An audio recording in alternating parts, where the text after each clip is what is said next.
Yang satu orang lagi ya. Kau dampingi. Ya.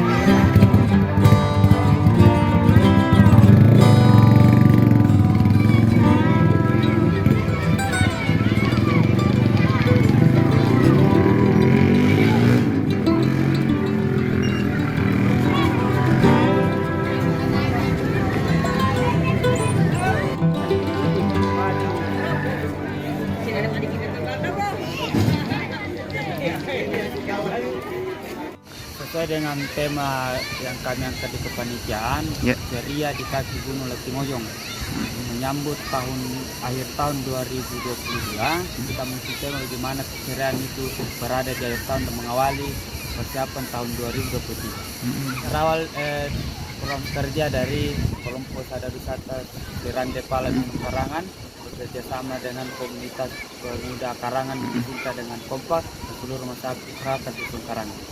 Pertama kalinya diadakan lomba ini Kak atau bagaimana? Pertama kali diadakan di Dusun Karangan, Desa Latimojong.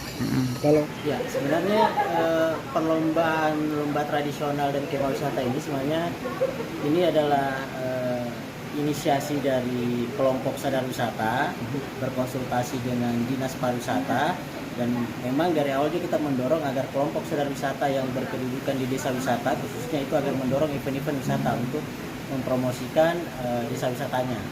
Nah akhirnya lomba ini dilaksanakan oleh kelompok sadar wisata dengan memanfaatkan dukungan dari Pemda sendiri, dari Dinas Pariwisata dan beberapa donasi juga, donatur dan sponsor. Dan harapannya kita kegiatan event ini menjadi event tahunan dan kedepannya oleh kelompok sadar wisata yang ada di sini itu bisa menjadi sebuah event yang bisa menarik kunjungan wisatawan khususnya, dan tentunya juga kedepannya untuk bisa dikembangkan menjadi event tahunan yang lebih besar lagi ke depannya.